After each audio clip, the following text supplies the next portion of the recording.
events surrounding Baltimore. Don't ask him about preseason games, oh no.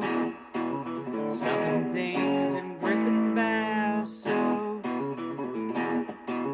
Despite it being on the internet, he can call it what he wants, so Glenn Clark Radio.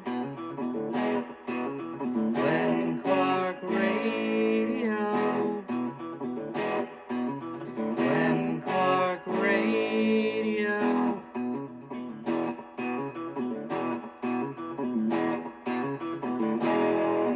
Duke sucks. And good morning. It is a Monday edition of Glenn Clark Radio. Early start for us. I apologize. That's on me. We're going to have probably a bit of a wonky schedule this week, although not as wonky as I thought. I thought tomorrow we were going to be doing it sans producer. And Griffin said, no, the funny thing about that is I'm good. And then I said, wow, I'm glad we reorganized everything. But that's okay. Me too. That's okay. We'll figure it all out. Hi, good morning. Yes, a lot to do on the program today. Actually, I say that we're going to do a shorter show today because I got to get out of here and get on with a few things I've got going on What today. the hell? You know, man, it's what it is. We will chat with Darryl Hill, and of course, we were just at Jones Hill House last week at the University of Maryland, which is named in part for Darryl Hill. And if you don't know the story of Darryl Hill being the one to integrate the ACC, the story also involves someone else who's a very significant figure in college football, and that's the great Lee Corso, who was on staff at the University of Maryland and recruited Darryl Hill to integrate the ACC. And so with Lee Corso's final episode of College Gameday coming up this weekend, I did want to take a moment to celebrate that and talk about it. So Darryl Hill will join us this morning and tell us a little bit more about his coach. And, yeah, we'll do that. We got I guess Griffin will probably want to say something about the Ravens game. Oh, wow. Okay, then. And we won't do much. Obviously. But yeah, fine. They got tomorrow is the day that we'll find out the roster. So I'll give you my 53-man. Yeah, I don't know if we'll have time for the whole 53. Player by player. I don't know if we'll have time for that. And also we'll do 3 up and 3 down after rough weekend for the Baltimore Orioles. Today's show is brought to you by Gameday Men's Health in Owings Mills, Frederick, and Columbia. Was just there on whatever day it was last week. And I was just reminded of how comforting it is when you're there. It's just not the sterile atmosphere that most medical facilities are.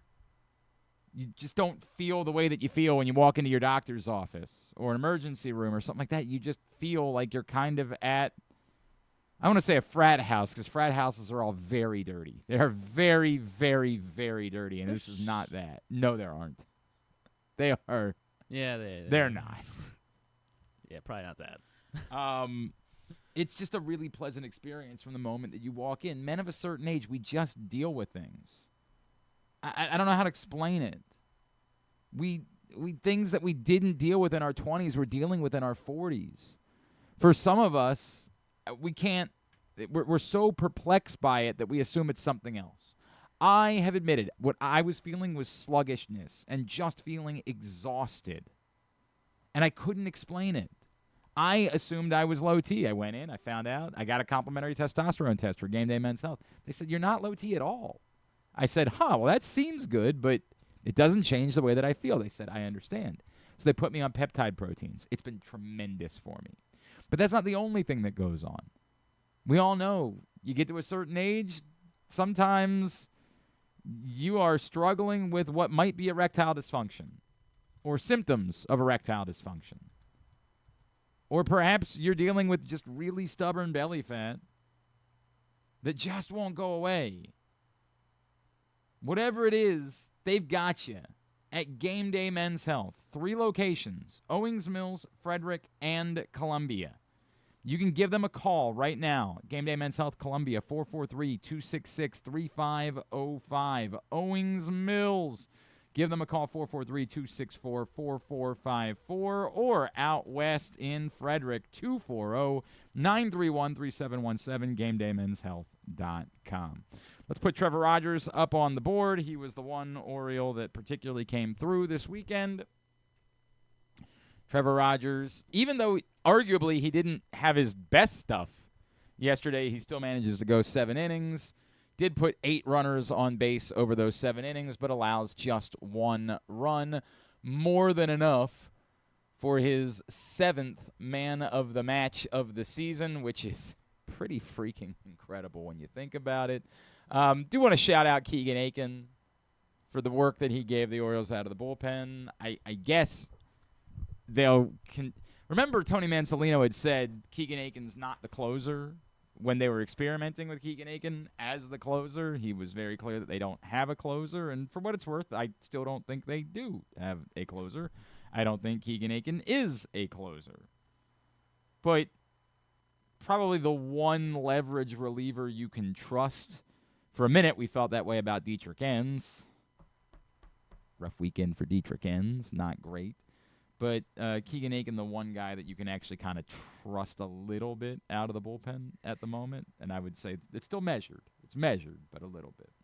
So he was the only other one that I considered. Although Luis Vasquez did come through with a big-time home run. Needed home run. As we all can, you're all like, why is Luis Vasquez here? They're like, because of this. And the machine. He's obviously... Well, I mean, the machine. Was anybody questioning why the machine was here? It's a good point. It's a good point. It's fair. You know, I think we all were excited about seeing the machine. Orioles do lose 3 out of 4 overall to the Astros, and I don't know what to say. They did. That happened. It doesn't matter if you were convincing yourself that the Orioles were getting back into a place where they could compete for the playoffs. You were doing that foolishly. That was never happening. But, as we keep saying, what this really is about is trying to watch this group of young players and who's performing and who's taking a step forward and how do we feel about this team going into next year, and that's what the rest of this season is about. Bigger story, perhaps, from the weekend, we will see, comes from Bob Nightingale of USA Today. Samuel Basallo, they had the press conference on Saturday to announce his extension. A lot of Samuel Basallo's teammates were there, despite the fact that he's barely been on the team. That was nice to see. I always appreciate those guys being there to support their guy. One of the players who was there for Samuel Basallo's press conference on Saturday is, of course, Adley Rutschman. Adley Rutschman, who's hurt right now, did make an appearance, as you see from Kyle Goon of the Baltimore Banner, was among that group, and that was very good to see. Adley Rutschman was then asked a question yesterday about the possibility of his own contract extension, which I don't know why we're still doing this exercise. That's not happening. It's just not happening. And his answer was really odd. Do you have it? Do you want to share it with everybody? I'm just not positive where it starts. Okay. Well, it's only 54 seconds long. We can give it a shot if you want, courtesy of Masson. And if it's not there, then I'll read it anyway. This is Adley Rutschman addressing the media yesterday. I mean, it's been frustrating. It's been really frustrating. I think that's kind of the word that seems everyone's going back to. Just kind of like I said earlier, with the amount of talent we have and just the quality of guys we have in this locker room, I think everyone expects more of themselves and everyone wants more. And frustrating when you kind of come up short of that. Obviously, it seems like the plan is to have 3 catchers when you're healthy. But how is it being communicated to you of just getting you guys both into the lineup on an everyday basis so you guys can both play?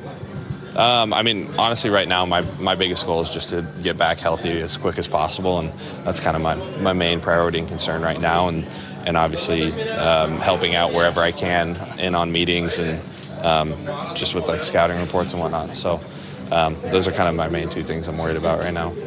Well, okay. I mean, it's been frustrating. Maybe understand why it is that Masson perhaps left this particular part of the conversation out of what they put up on video. Apologies with this early start today. We're not able to do what we've been trying to do recently, which is comb through with a fine tooth and get everything out that we want ahead of the show.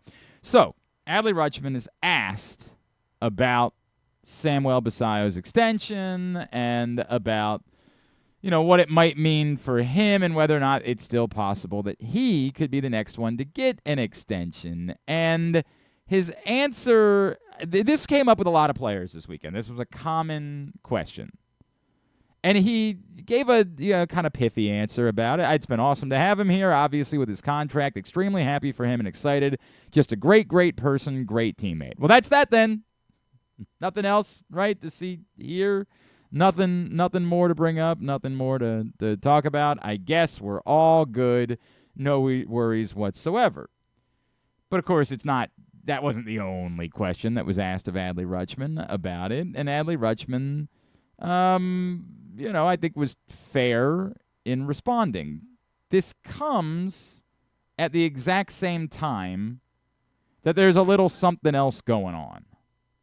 And that little something else that's going on is that there was a report from Bob Nightingale of USA Today about what Samuel Basayo's contract extension could mean. Now, he doesn't source this, and that's the difficulty about a report like this, is it's not sourced. It's not saying, hey, according to, it comes off as speculation. But we don't know, and Bob Nightingale is very plugged in and not the type to just wildly throw out speculation. So here's what Bob Nightingale had to say regarding what Adley Rutschman's status could be because of Samuel Basayo getting a contract extension. And it might sound similar to something that our own Stan the Fan Charles said when he was with us on Friday. As he says, read this as a direct quote, "There will be no bigger position player on the trade block this winter than Baltimore Orioles catcher Adley Rutschman. Rutschman became expendable once the Orioles signed 21-year-old catcher Samuel Basayo to a team-friendly 8-year, $67 million contract that won't pay him more than $1 million annually until 2029. Basayo, the prize prospect who made his MLB debut just 5 days before agreeing to the contract, is the first player to receive a contract extension since GM Mike Elias joined the Orioles in 2018. Basayo becomes the everyday catcher as Rutschman hits the injured list, priming him for a potential move to first and part-time catcher. Look for him to be wearing another uniform come spring training." Wow. The issue with this is that, it doesn't really make a whole lot of sense, right? Based on anything that we've heard to this point. It's the same thing I said when Stan brought it up on Friday, which is that we still have no reason yet to think that Samuel Basayo is actually a catcher. Right now, they're choosing him over Alex Jackson. We have no tangible evidence that the Orioles intend for Samuel Basayo to be a full-time catcher. Now, perhaps the Orioles do have that intention. That would seem odd based on what we've heard from talent evaluators, but perhaps that's the case. And if that's the case, then they might well be looking to move Adley Rutschman. But that seems flimsy and would seem to need to be sourced. And I'm not trying to fight with Bob Nightingale. We've invited him to come on this week. But it would seem like if you've heard that, that would need to be sourced somehow, even if it's an unnamed source. An unnamed source in the Orioles organization has told me the Orioles intend for Samuel Basayo to be their primary catcher moving forward, and Adley Rutschman will become a part-time catcher and move to first base. Which maybe is something that they would do. Considering how much of a mess it's been for Adley Rutschman, perhaps they want him to consider that. Now, his bat has so little value at the moment that his only value would presumably be as a catcher. It's kind of wild to think about this. And if that were the case, I could certainly understand why Adley Rutschman and his camp would not love that. They want his value to be as high as possible, which can only come from being a catcher. Again, but it has to come with him actually performing. And it's why every layer of this kind of doesn't make sense. Is Samuel Basayo a catcher? Maybe. But no one seemed to think that 2 weeks ago. So add on to that, does it make any sense at all to be trading Adley Rutschman right now? Again, it's not saying that you'd be – when I say you'd be trading him for pennies on the dollar, that's probably unfair. Adley Rutschman did enough at the major league level. He's not Heston Kjerstad. Correct. You're not just giving him away. But you're certainly not trading him when his value is the highest. You'd essentially be giving up on him for whatever you can get. So it reads more like maybe this is Adley Rutschman's camp's way of saying, we think we want to restart. If they want Basayo catching it all, we're out. We're not splitting time with Samuel Basayo, and it's important the Orioles make that clear, that we're not doing that. Now, I don't know that, and again, we can't ask those questions yet, and Bob Nightingale's not going to give away his sources, but it reads that way. Like, this was something that was maybe planted by the other side of things, which is to say, like, perhaps we wouldn't be angry if he was somewhere else. And maybe in part because it's been such a struggle here that it's the proverbial maybe does he need a fresh start in another place. But does that make it smart for the Orioles or something they should do? I don't think so. You are torn, though, because if Adley Rutschman's never going to be better than this, then he offers nothing to the Orioles either. It's a terrible situation to be in for the Orioles. It's very damned if you do, damned if you don't. You don't want to trade him when his value is low, but if this is all he is, if this is the story of Adley Rutschman, remember we were worried that Adley Rutschman was going to be Matt Wieters? But we wouldn't give for Adley Rutschman to be Matt Wieters right now. It's a very difficult reality that faces them. If Adley Rutschman's unhappy, whether that's because he thinks he should have gotten a contract, whether that's because he thinks the Orioles are responsible for the issues that he's going through, or whether he's been told that Samuel Basayo is going to catch more frequently, whatever the reasons are that Adley Rutschman is unhappy, if Adley Rutschman is unhappy, then the Orioles have to deal with that in some way. Does it make sense to trade him? I mean, short of there being some organization that covets Adley Rutschman so badly that they want to pay you closer to what his value was than what his value is, I guess. But, you know, also unicorns, right? Like, tell me who that organization is. Who's the team that's sitting there saying, boy, we know we can get the other version out of Adley Rutschman, so much so that we would dramatically overpay. And short of that, you're just giving up. And again, maybe you've got enough of a track record that you think it's worth giving up. That seems... I wouldn't be ready to do that myself. But perhaps that's the way that the Orioles feel. I can't speak for them. Not everything was always going to work out in the Orioles rebuild. And to be fair, right, like Heston Kjerstad already isn't working out. This is the most painful of the things that aren't working out in the Orioles rebuild. By far. And Adley Rutschman can put on a good face and say the right things and all of that, but it certainly feels like, again, unless the Orioles are if the Orioles told Bob Nightingale this and he didn't source that, that seems really odd. Really odd. Which makes you think it probably is coming from the other direction. The only other option would be, again, that he's just wildly speculating, which would be a weird thing for a Bob Nightingale to do. Why would you just wildly speculate about Samuel Basayo being what, forces an Adley Rutschman trade? Again, my league source that I spoke to last week was the one to suggest to me that when Samuel Basayo got here, that meant that Kobe Mayo was on the trade block. Of course, speaking of guys whose value isn't particularly high at the moment.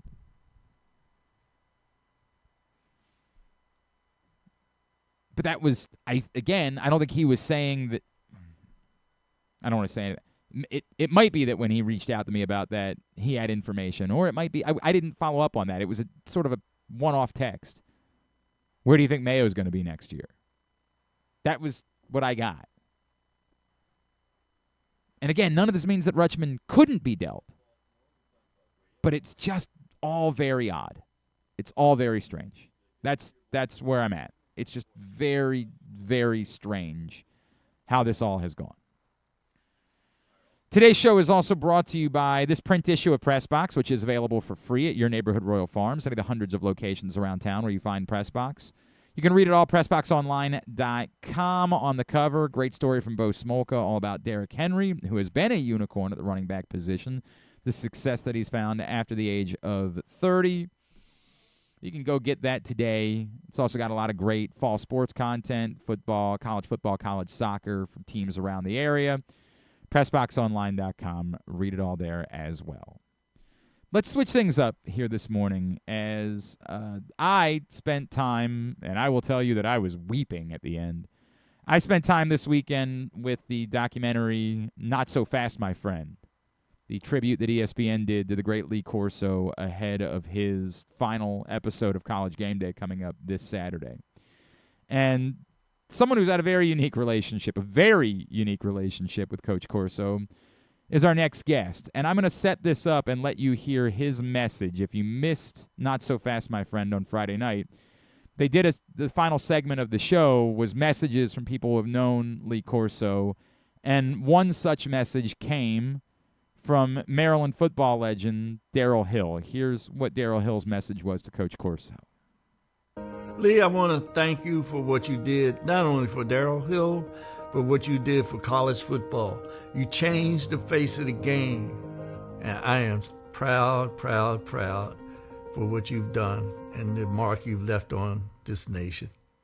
That is former Maryland wide receiver Darryl Hill, and joining us to tell us a little bit more about his relationship with Coach Corso is the aforementioned Darryl Hill, who is with us this morning here on GCR. Darryl, it's Glenn here in Baltimore. It's great to chat with you. Thank you so much for taking the time for us. Man, thanks for having me. Very happy, pleased to be here to talk about my coach and good friend, Lee Corso, and he was a friend. Darryl, I just wonder, for those that don't, I think most everyone is familiar with the story of you integrating the ACC, but for those that aren't familiar with the story of Coach Corso when he was on staff at Maryland and the role that he played in making that happen, can you explain it to everyone? Sure. I was playing in Navy, and Roger Staubach and I had decided that maybe we were going to leave Navy and go to other schools. Roger wound up staying. Of course, Lee Corso showed up one day and said, why don't you come visit College Park? And I said, well, I'd like to, Coach, but you forgot what conference you're playing in. And that was the ACC, which was a segregated conference at the time. Lee said, well, that's just my point. We think that's time for that to go away. So I went and visited campus, and I said, well, Coach, I don't want to be, I'm not trying to be Jackie Robinson here, even though now people call me the Jackie Robinson of college sports, but ironically, I said, I don't want to be Jackie Robinson. I just want to go to college and have some fun like a normal football player / student athlete and, have fun and chase girls and drink some beer and have some laughs. So it's not be under the spotlight. Lee said, well, I see. I get it there. All right. You're scared, aren't you? And what did he say that for? He pressed the right button. And I said, I'll show you I ain't scared. I wound up going to Maryland. So here I am. There I was. Did you sense that it was important, for Coach, did you sense that it was important to him that it was you that, this isn't just about integration. This is we need you, Darryl. You're the one that's going to come help us. Well, I just in the case with Branch Rickey and the Brooklyn Dodgers and with Jackie Robinson, so too with me. when Maryland made that decision at the higher levels, then it said, all right, we got to find the right guy. Mm-hmm. And I asked Corso, why me? He said, well, you're a student, you have a high IQ, you tested well, you used to playing in all-white ball teams. You were the first and only black at your high school, Gonzaga in D.C., and you were the first African-American to play football at any military academy when you were in Navy. So he said, you know what the deal is, and you've been there before, and you're a good student, and you also had 4 touchdowns in the game against us. That's why we won.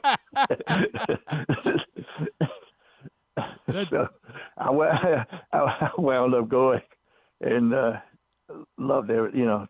I have not regretted that moment. I understand that. The great Darryl Hill is with us here on GCR. Darryl, what was your relationship like with Coach Corso after you made the decision and as you played at Maryland and then moving forward in your life? Well, he was sort of my mentor.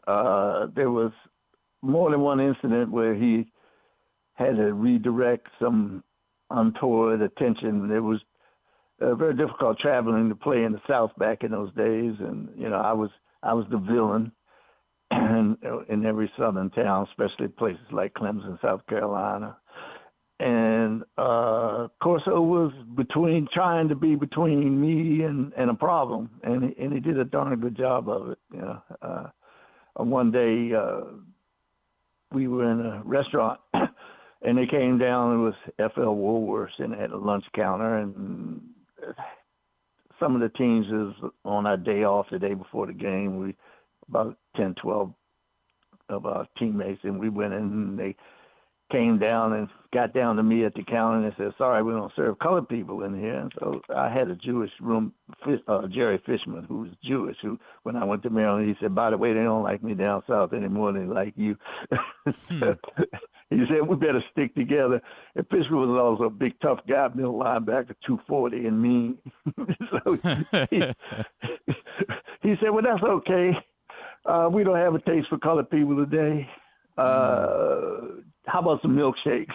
So they didn't think that was funny, and a big brouhaha started, and Fishman told the team, let's go. And everybody got up and left, and then he put his arm on the counter and knocked every plate and saucer into the floor. Of course, the sirens were ringing, and we had to run out the back door, and up shows Corso.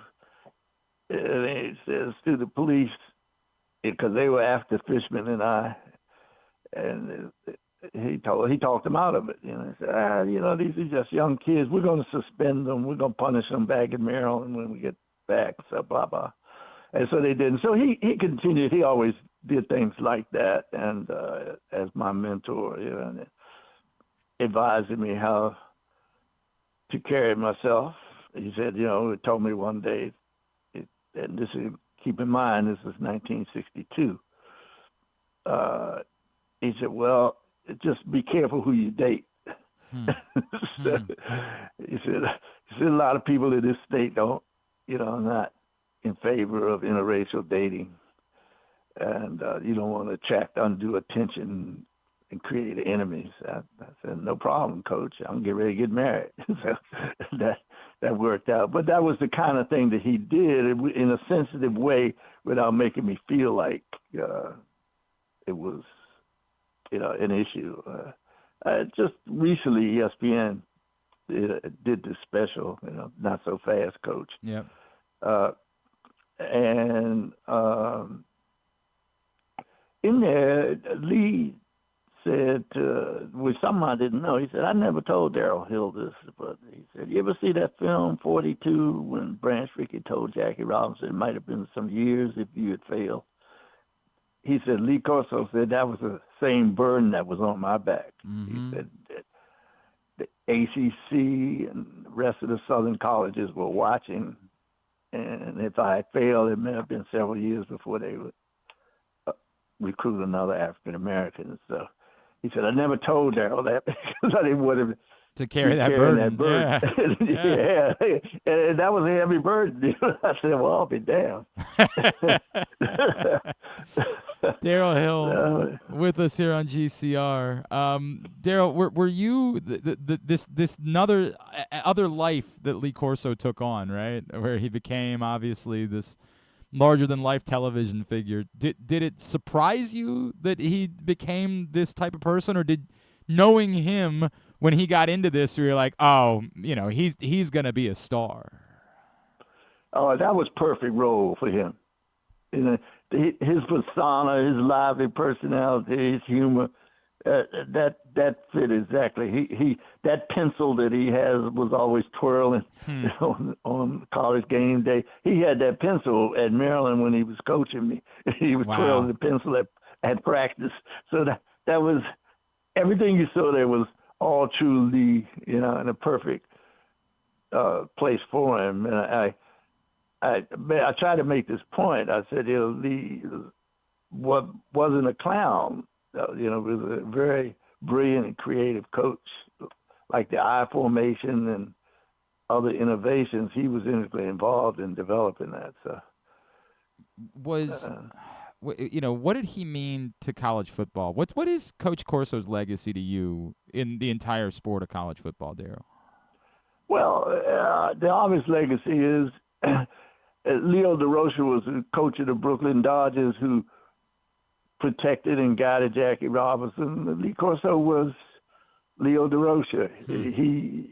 He followed up with this experiment with Darryl Hill, and Maryland waited 2-3 years before they bought another African American. They waited until I was a senior. It was an experiment for sure. So he's not It means that means a lot. I mean, it meant a lot to me, and I think it meant a lot to African American athletes in the South. It's really incredible to think about. Like, for so many people, I think we only think of Lee Corso as TV personality, right? And remembering how significant of a role he played in changing the course of college football.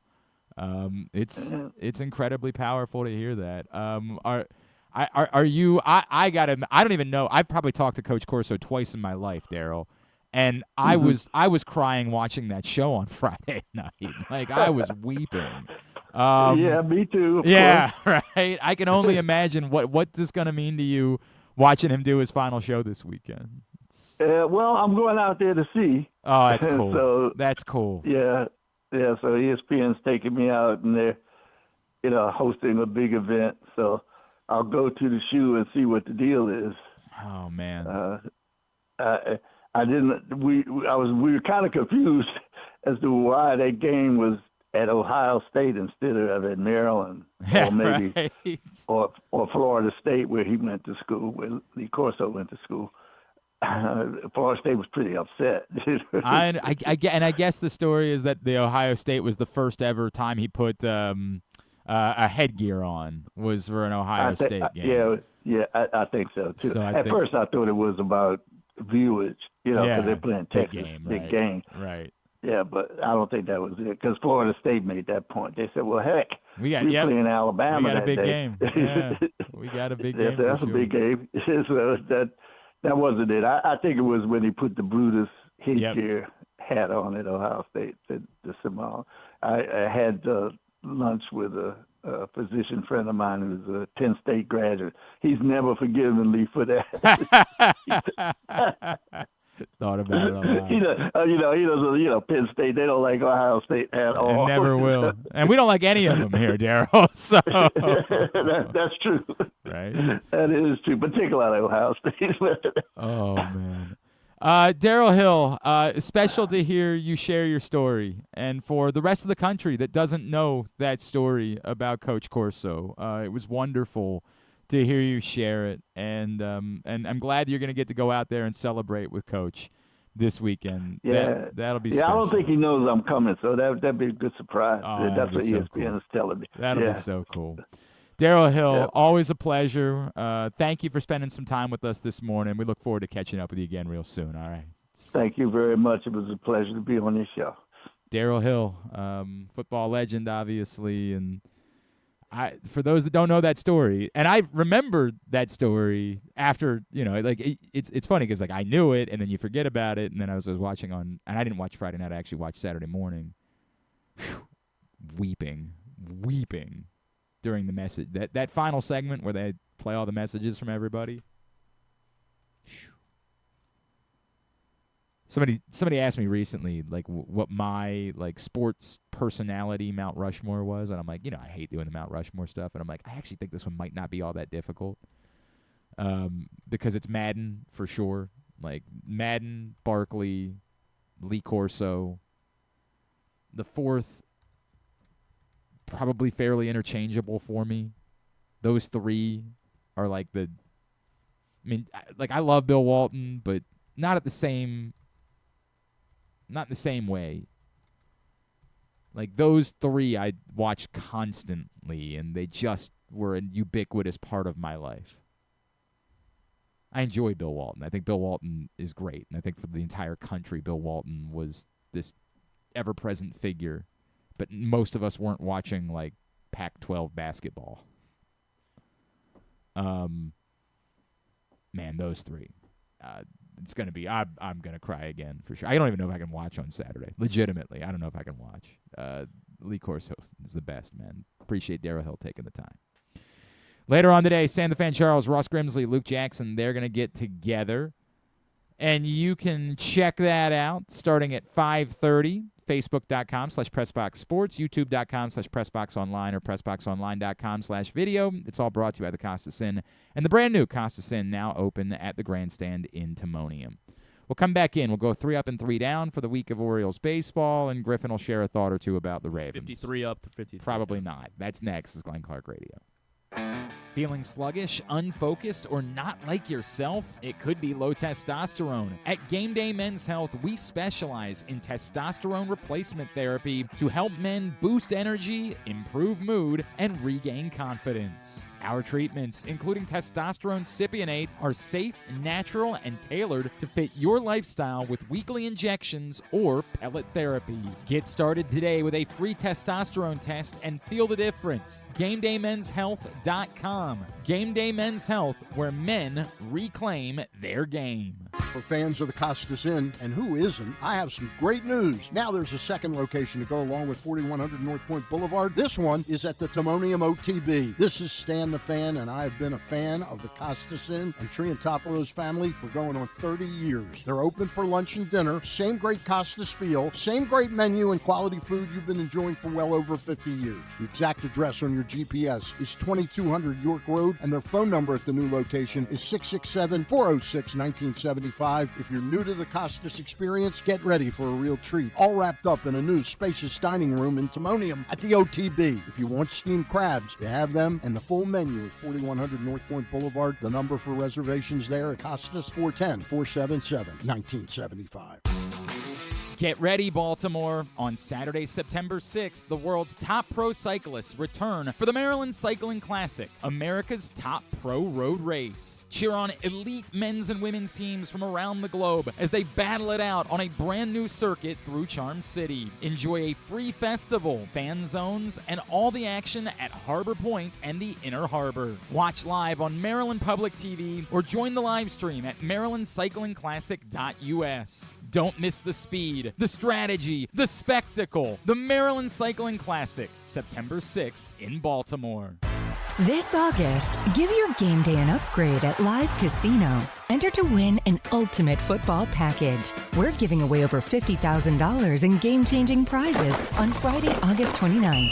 Earn entries daily for your chance to score a 100-inch TV, a state-of-the-art soundbar, and so much more. Don't sit on the sidelines. Make your play at Live Casino at Erndale Mills. Must be 21. Please play responsibly. For help, visit mdgamblinghelp.org or call 1-800-GAMBLER.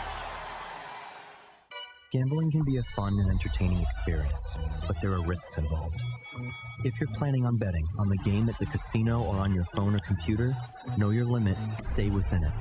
Set a budget and a time to stop. Remember, gambling isn't a financial solution, and it doesn't mix well with alcohol or drugs. Know the risks and have a plan before you begin gambling. For free and confidential services, call 1-800-GAMBLER 24/7 or go to helpmygamblingproblem.org. Make the most out of every day in your Toyota RAV4. Available in hybrid or gas-only models. A RAV4 can get you where you want to go in style. Check out buyatoyota.com for deals on new RAV4s from your local Toyota dealer today. Coming back in here with Glenn and the other guy, Garrett, whatever his name is. You know who they are. All right, back in here on GCR as we continue along on a Monday edition of the program. And if it's a Monday, that means that we need to do this.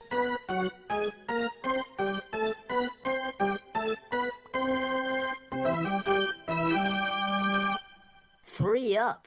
And 3 down. Yeah. 3 Up and 3 Down is brought to you by the Maryland 5-Star, which is back, the 5th edition of the Maryland 5-Star this October at Fair Hill in Cecil County. Go to maryland5star.us with a number 5, maryland5star.us to get your tickets for the Maryland 5-Star. It's everything that you know and love about the Maryland 5-Star, Triple Crown of Equestrian, world-class sporting event. But it's so much more than that. It is also just a celebration of the fall here in the state of Maryland. If you've never checked it out before, this is the year to do it. Maryland5star.us. All right, let's go 3 up and 3 down, and we begin with the down. I don't want to pile on Brandon Young because, we probably overreacted to one start in Houston and made it seem like Brandon Young was proving that he could. We had one start's worth of evidence of Brandon Young being a legitimate starter. Yeah, but if you'd stacked something. Yeah, it would have been nice in that way. Look, he's number 3 on my list, but he's only number 3 despite the fact that he got his ass kicked. 7 earned runs, 11 base runners, and 5 1/3, because he's not really a major league starter. He's just a guy who happened to have an unbelievable start in Houston. But that was an anomaly. It wasn't a guy that was rising to that moment. It's not like he was building and he had some, 2 or 3 good starts, and then that was wildly out of nowhere. We have nothing that suggests that Brandon Young is a major league starter. So Brandon Young's number 3 on my list after he got his butt kicked. Yeah, he's number 3 for me as well. I mean, yeah, just same thing. He's not as it just somehow didn't feel quite as bad or as disappointing as the guy who's number 1 on my list. He's only number 2 on my list. I mean, I guess you could go either way. But there was something to him, trying to pitch into the 6th inning as well. So I gave him somewhat credit for that. Some credit for trying to get it out. But yeah, Brandon Young was number 3. It was very disappointing. Dean Kramer's number 2. Dean Kramer, 6 earned runs, 8 base runners over 5 innings. If you ever try to make a definitive statement about what Dean Kramer is, you are the a-hole. This is the eternal story. It's why whenever anyone's I'd say you're penciling in Dean Kramer as your 4, but the truth be told, that's me being generous. He's really a number 5 starter for a good baseball team and a guy that can leave the rotation as necessary. Yes, I'm aware that he is capable of stretches where he looks like a tremendously good pitcher, but he is equally as capable of this. This is the Dean Kramer story. And to pretend like it's anything other than that is spitting in the face of the reality that we have known for years. And we try to say, well, it's just about April. No, it's not just about April. Yes, on the whole, he's better later on in the year. But you still get plenty of these, man. Number 2, Dean Kramer. Mayo was my number 2 because I don't know. Dean was worse. He had one of the worst. I don't know. I mean, Mayo was very bad. He's got this opportunity. He continues to squander it. He strikes out in over half his at bats. I know what Dean Kramer is. Yeah, I mean, the I Mayo guess one is more painful for me right now because this is the moment where you're supposed to be. The Orioles have to figure out if they have a power hitter. Do they have a middle of the order bat? And the Orioles wouldn't trade Kobe Mayo. They wouldn't trade Kobe Mayo because he's that guy, right? He's the one. And another 2 for 15 week with 8 strikeouts. It's dreadful. No one is throwing that. It's the opposite of Hamilton. He's throwing away his shot. It's It sucks, man. And I don't want to be too down on Kobe Mayo because, he is still young. You can say all that, but man, this is brutal at the moment. I think it was just the other factors surrounding Dean. It is a reminder of how unfathomably inconsistent he is, where last week he goes, 15 innings and allows 1 run, and then this week he gives up 3 home runs to the first 5 batters in the game. And I think that was part of it as well, is that we were still kind of high from the Basayo extension. They had the press conference, and you hear Rubenstein being like, we want to do more of these deals, and it looks like probably the best crowd they might have had all summer for the Jim Palmer jersey night, and then he just immediately takes all the air out of that stadium, and they still tried to battle back. But Dean Kramer is my number one. I think that was the worst. Just to come out and give up 3 home runs right off the bat like that was horrible. It was horrible. It stunk. I'm not debating you on that. It was awful. So he was my number one. All right, 3 up. I think there were a few options for number 3, but ultimately I decided to go with Jeremiah Jackson because I think it's worth noticing what he's doing. It's not just that he went 8 for 24 for the week. It's that he's starting to look more comfortable playing a couple of different positions. And, he doesn't... I feel like the ball's just been hit to him less. Maybe. I don't know. But he just doesn't look like he looked when he first came up and they were like, go out there and see how it looks in the outfield, and he was dropping the ball. I mean, he just looks more and more comfortable and more like a guy that could be the answer as your utility player moving forward. So Jeremiah Jackson gets to be number 3 for me.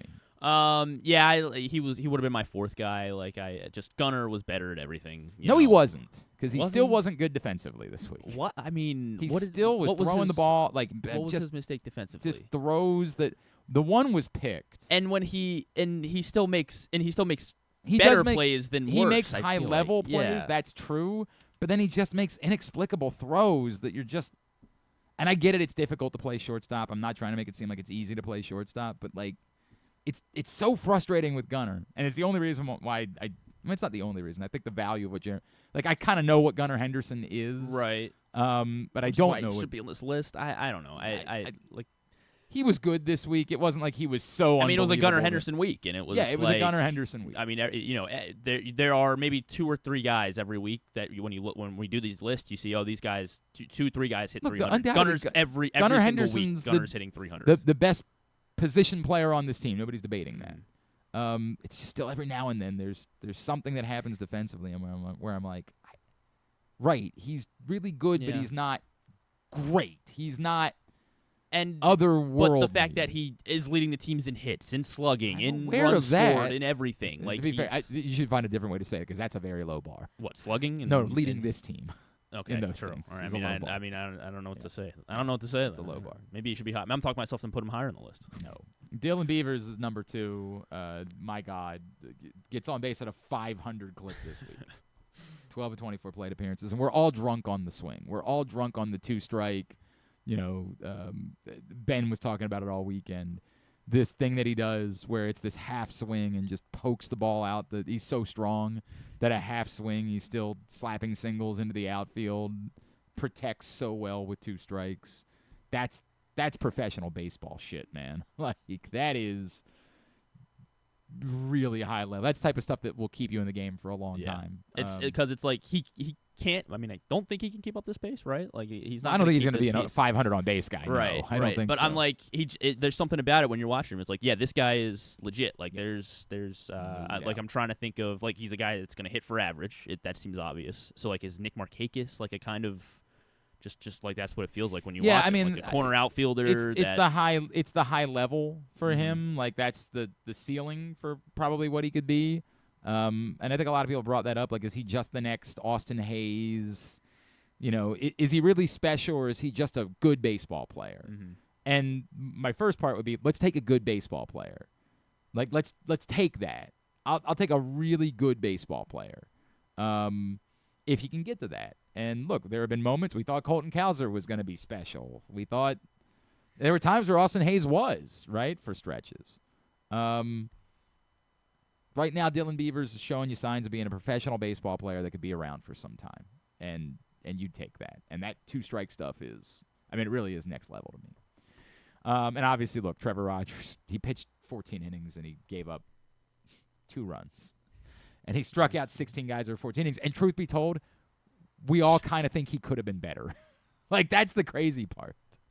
He was brilliant, and we're all like, maybe he could have been better than that. Like, it's just insane, man. What is this?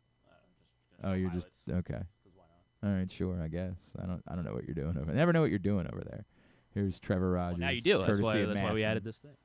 And Pitching Ninja breaking down his curveball. Jeez.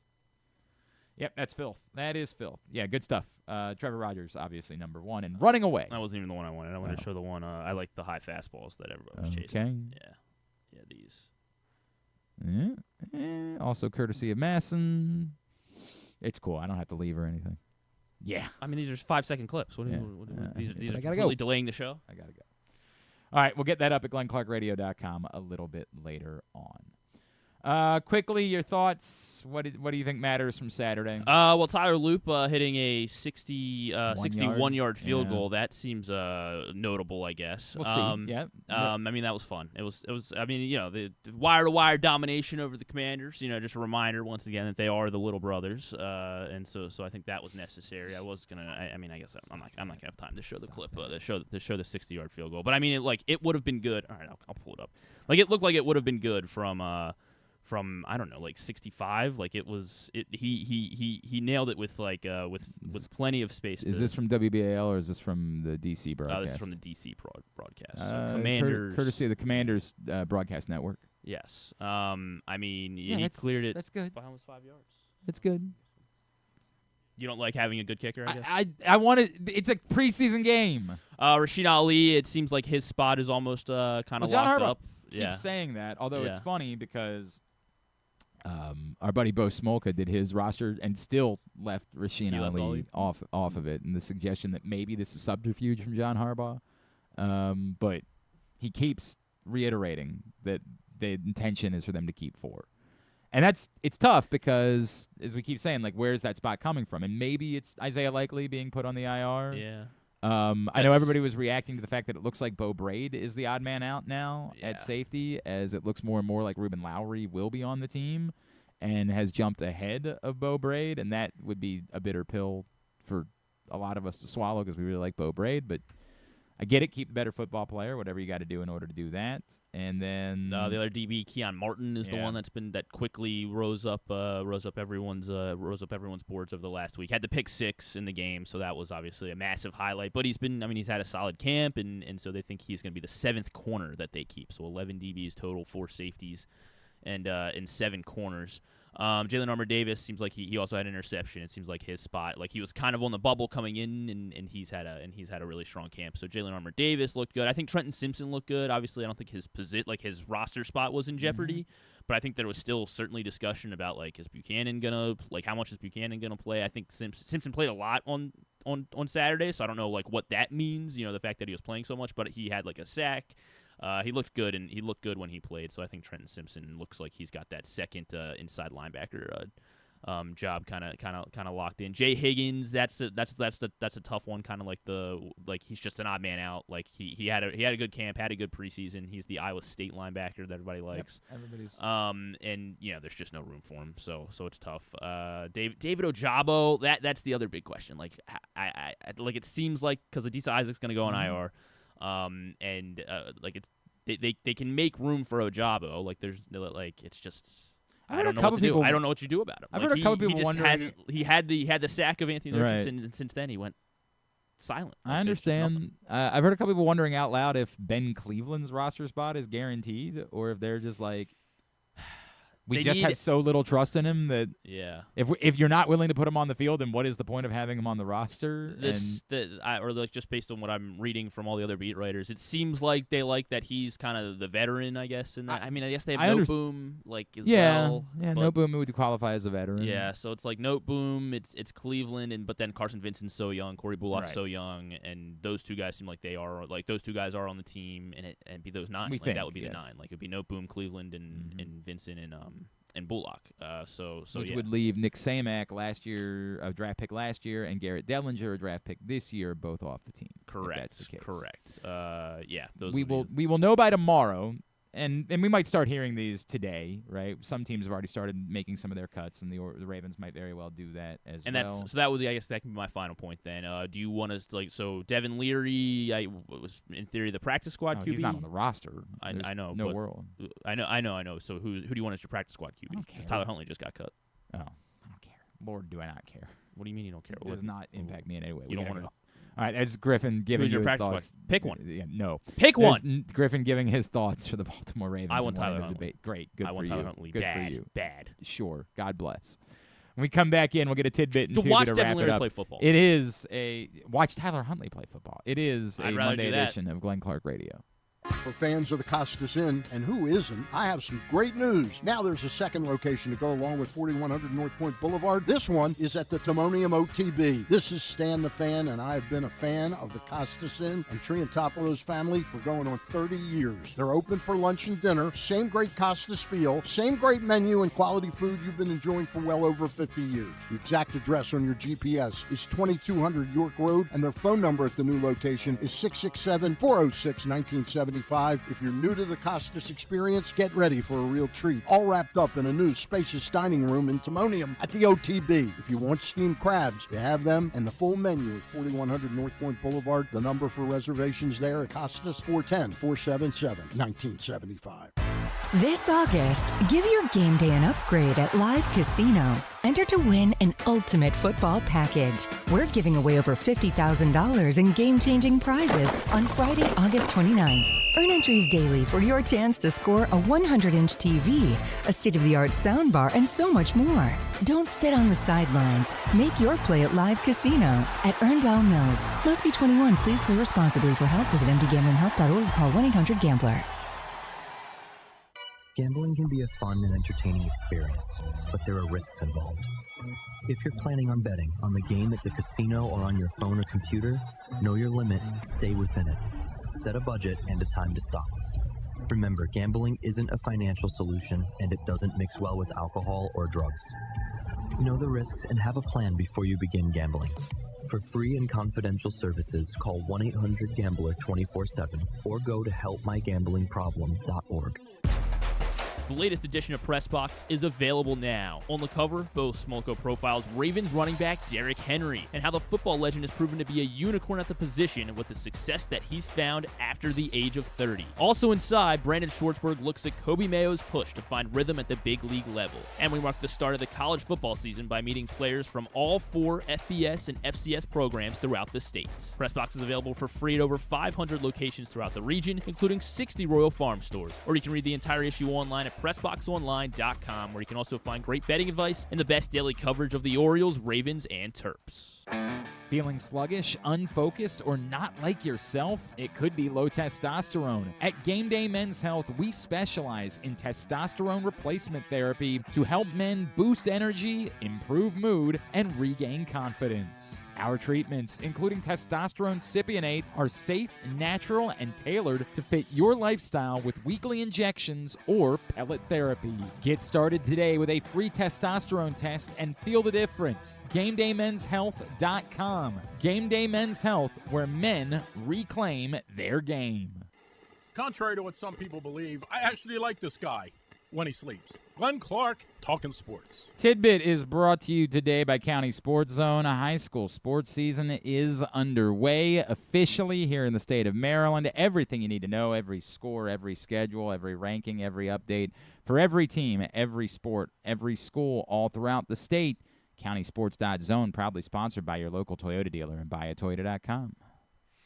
Let's go with here I'll just go ahead and throw up the parameters for you on the screen here. We got this one from OptaStats, and this dives into Trevor Rogers and what he's done. So since ERA became official in 1913, yeah, I did see this.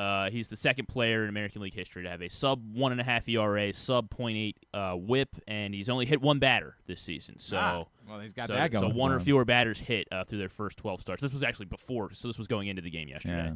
Yeah. Him and Walter Johnson. I hear he's good. Yeah, I hear he's okay. Masson had the stat as well, but they made it a little bit broder. They took away the hit batter part of it, so he's just. Well, I think that's the important part. Yeah. So he's the 11th pitcher through their first 12 starts with a sub 1.4 sub 1.41 ERA, and a sub .8 WHIP. Remarkable. Can you name any idea who the last? So 2 guys did their first 12 starts, got off to a similar start in 2021. In 2021. Yeah. Garrett Cole. Not Garrett Cole. 2021. Let's go. 2021. I can't remember anything about the 2021 season. Mullins went 30-30. Okay. Zach Wheeler. Not Zach Wheeler. Scherzer. Not Scherzer. You're right around. Okay. Corbin Burns. No. Cease. No. Nola. No. I don't know. We got one of them is a former Oriole. Kevin Gausman? Kevin Gausman, Okay. yes, with his start with the Giants that All right. year. And then the other one, also a National Leaguer. Took a what? He had a perfect game against the Orioles for about 6-7 innings earlier this year. I don't remember this. Tell me. Okay, he was a Met in 2021. He was a Met in 2021. A Met in 2021. Ranger this year. Yeah. DeGrom. Yes, Jacob right. DeGrom. I do now. Jacob now DeGrom. I remember. Jacob yes. DeGrom. Hyun-Jin Ryu was on this list in 2019. Oh, yeah. Verlander 2018. You got it. You get the idea. He's good, is what you're saying. Yeah. That's what you're suggesting. All right, Tubular brought to you by 2000 Live. Pedro. Oh, I've heard of him. He was all right. Tubular brought to you by Live Casino and Hotel, always the best place to watch all of the biggest sporting events. This weekend, first weekend of college football season, nowhere better to be than Inside Sports and Social at Live Casino and Hotel, Maryland. Tomo Sagano on the mound tonight as the Orioles open up a series with the Red Sox at home, 6:35 on Masson. Brennan Bernardino goes for the Red Sox. College soccer tonight, UMBC, their home opener against St. Peter's, 7:30 on ESPN+. Also at 7:30 on ESPN+, Maryland's at Georgetown. ESPN for U.S. Open coverage. It technically gets underway at 11 on ESPN+, then 11:30 on ESPN. Then simulcast, or they do the other court. They do Louis Armstrong Court on ESPN2 starting at 7 o'clock. Francis Tiafoe in action. He is second on Arthur Ashe Stadium today against Nishioka. Everything else, go to glennclarkradio.com. Nah, there's nothing. Okay, very good. Season 1 finale of Dr. Pimple Popper. Can't miss that. Can't miss that. Popper Do you guys, because I get it on the broadcast, do you get the dermatologist, because I watch streaming, I don't watch on Masson? TV. There's a dermatologist who does all this advertising, it's almost specifically on the stream, like every commercial break, and her ad is talking about how she has clients of all ages, and she's like, from whatever age all the way up to 103. Jeez. And then she says, he is truly amazing, and he is truly about this client. Yeah. And I'm like, are you advertising you or this person? Like, who cares if your 103-year-old's a bad guy? I don't think it makes a difference here. And I'm telling you, this woman to saying, be fair, she's covered because you're gonna have follow-up questions. Right, 103, and he is truly amazing. I want us to do something with it. I need you to find this clip of this lady saying, I'll try. and he is truly amazing. I for don't whatever. I don't get any local commercials because I watch it through MLB TV. How are you able to do that? I thought it'd be blacked out. I do the thing. You're a liar and a thief. That's what you're saying. I don't mean I pay for my I'm a ability sinner, to do I'm a this. sinner. So, all right, no. Gotta go. Thanks today to Darryl Hill. We'll get that up in the greatest hits section of the Galveston. We have to do better. Tab at GlennClarkRadio.com. What do you want? What's better than something, anything? We got to do better moving forward. We will do a special fantasy football themed show tomorrow. Joe Serpico will join us in studio. Ken Zales is going to join us. We are going to do all of the questions, everything you need to know ahead of your fantasy drafts this weekend. We are doing a giant fantasy football preview show tomorrow on GCR starting at 11, so back to our kind of new normal time. Thanks to everybody at PressBox, all of our great sponsors and partners, including Live Casino and Hotel, as well as the Maryland 5-Star, Maryland Cycling Classic, Game Day Men's Health, CountySports.zone, your local Toyota dealer, buyatoyota.com, and the Costas Inn and 1-800-GAMBLER, helpmygamblingproblem.org. Thanks to Griffin, Griffin_Bass. Follow us, Twitter, Instagram, and TikTok at Glenn Clark Radio. Have a great Monday evening. Go Birds. Duke sucks.